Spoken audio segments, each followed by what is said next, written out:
Lu kenapa bro? Pusing nih bro, soal materi kita tadi. Ayolah man, pusing di bagian mana sih? Bingung tentang materi kita hari ini. Lo bingung di bagian yang mana? Gua bingung tentang pengertian peraturan daerah dan asas-asas pembentukan peraturan daerah. Gua nggak ngerti. Coba kayak kita bahas bareng-bareng gimana. Jadi gini man, pengertian peraturan pemerintahan daerah itu adalah salah satu kewenangan yang sangat penting dari suatu daerah yang mengatur dan mengurus rumah tangganya. Kewenangan itu juga bertujuan untuk menetapkan peraturan daerah atau perda. Peraturan daerah juga merupakan peraturan yang ditetapkan oleh kepala daerah dengan persetujuan DPRD dan harus memenuhi syarat-syarat formil tertentu yang mempunyai kekuatan hukum serta mengikat. Nah, di perda juga ada namanya pembentukan daerah yang perlu kita ketahui juga. Lo udah tahu belum man? Gak tahu gua. Duh, lo ini di kelas ngapain aja sih? Di rumah mulu ya kerjaannya. Yaudah sini gue jelasin. Ngantuk gua, kemarin habis nonton MU, mana kalah lagi. Aduh. Siapa suruh dukung MU? Ya udah, back to the topic ya. Jadi bentuk peraturan daerah itu ada 5 nih. Yang pertama, peraturan daerah provinsi yang berlaku di provinsi tersebut. Yang kedua, peraturan daerah provinsi dibentuk oleh DPRD provinsi dengan persetujuan bersama gubernur. Yang ketiga, peraturan daerah kabupaten atau kota yang berlaku di kabupaten atau kota tersebut. Peraturan daerah kabupaten atau kota dibentuk oleh DPRD. Yang keempat, kabupaten atau kota dengan persetujuan bersama bupati atau wali kota. Yang terakhir, yang kelima, peraturan daerah kabupaten atau kota tidak disubordinat terhadap peraturan daerah provinsi. Kalau dasar hukumnya ada nggak sih terkait pemerintahan daerah?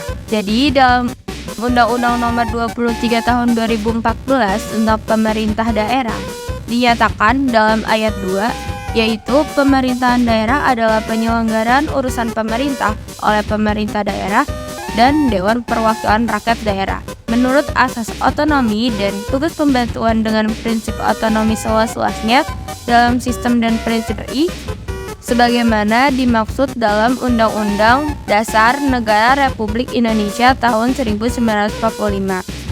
Peraturan daerah merupakan bagian integral dari teori peraturan perundang-undangan. Pasal 1 ayat 7 dan ayat 8 Undang-Undang Nomor 12 Tahun 2011 tentang pembentukan peraturan perundang-undangan mengatakan bahwa perda adalah peraturan perundang-undangan yang dibentuk oleh Dewan Perwakilan Rakyat Daerah dengan persetujuan bersama kepala daerah baik provinsi, kota atau kabupaten. Peraturan daerah adalah kebijakan yang telah ditetapkan oleh kepala daerah setelah mendapatkan persetujuan bersama Dewan Perwakilan Rakyat Daerah DPRD. Artinya, tiap-tiap daerah mempunyai kewenangan untuk membentuk perda. Nah, udah kebayang nih pengertiannya. Sekarang gue masih bingung sama asas-asasnya. Soalnya banyak banget. Nih, biar gue jelasin asas-asas pembentukan peraturan daerah itu apa aja. Tapi sebelumnya lo tahu nggak asas itu sendiri pengertiannya apa?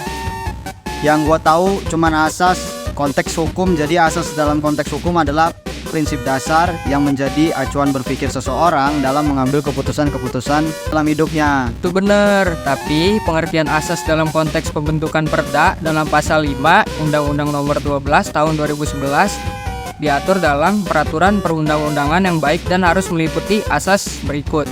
Yang pertama, kejelasan tujuan. Kejelasan tujuan adalah bahwa setiap pembentukan peraturan perundang-undangan harus mempunyai tujuan yang jelas yang hendak dicapai.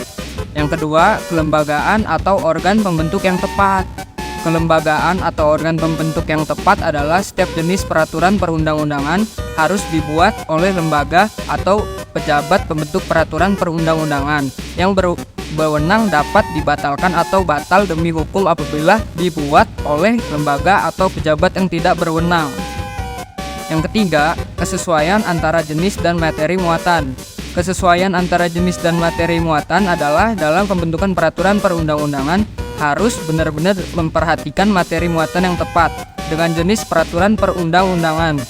Yang keempat, dapat dilaksanakan. Setiap pembentukan peraturan perundang-undangan harus memperhatikan efektivitas peraturan perundang-undangan tersebut dalam masyarakat baik secara filosofis, yuridis maupun sosiologis.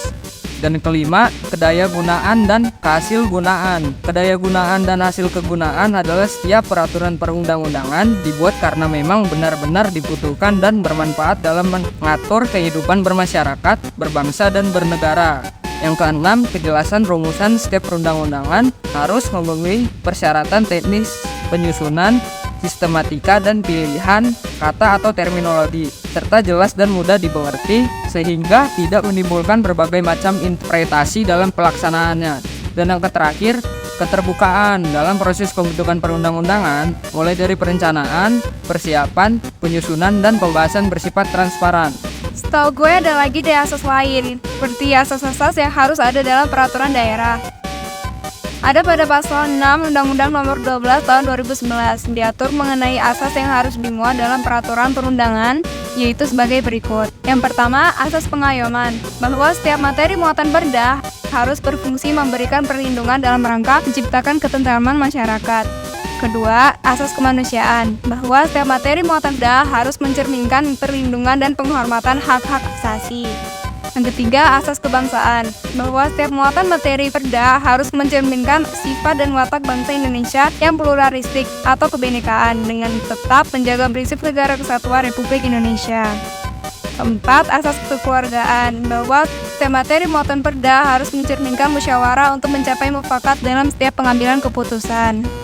Yang kelima, asas kenusantaraan, bahwa setiap materi muatan perda senantiasa memperhatikan kepentingan seluruh wilayah Indonesia dan materi muatan perda merupakan bagian dari sistem hukum nasional yang berdasarkan Pancasila. 6. Asas Bhinneka Tunggal Ika, bahwa setiap materi muatan perda harus memperhatikan keragaman penduduk, agama, suku dan golongan, kondisi daerah, dan budaya khususnya yang menyangkut masalah-masalah sensitif dalam kehidupan bermasyarakat, berbangsa, dan bernegara. Ketujuh, asas keadilan, bahwa setiap materi muatan perda harus mencerminkan keadilan secara proporsional bagi setiap warga negara tanpa terkecuali. Yang kedelapan, asas kesamaan dalam hukum dan pemerintah, bahwa setiap materi muatan perda tidak boleh berisi hal-hal yang bersifat membedakan berdasarkan latar belakang, antara lain agama, suku, ras, golongan, gender, atau status sosial. 9. Asas ketertiban dan kepastian hukum, bahwa setiap materi muatan perda harus dapat menimbulkan ketertiban dalam masyarakat melalui jaminan adanya kepastian hukum. 10. Asas keseimbangan, keserasian, dan keselarasan, bahwa setiap materi muatan perda harus mencerminkan keseimbangan, keserasian, dan keselarasan antara kepentingan individu dan masyarakat dengan kepentingan bangsa dan negara. Yang terakhir, asas lain sesuai substansi perda yang bersangkutan. Yang pertama, dalam hukum pidana, misalnya asas legalitas, asas tiada hukum tanpa kesalahan, asas pembinaan narapidana, dan asas praduga tak bersalah. Yang kedua, dalam hukum perdata, misalnya dalam buku perjanjian, antara lain asas kesepakatan, kebebasan berkontrak, dan itikat. Gimana sekarang? Udah nggak bingung lagi kan? Udah nggak bingung lagi bro, ini semua berkat kalian semua. Makasih ya guys.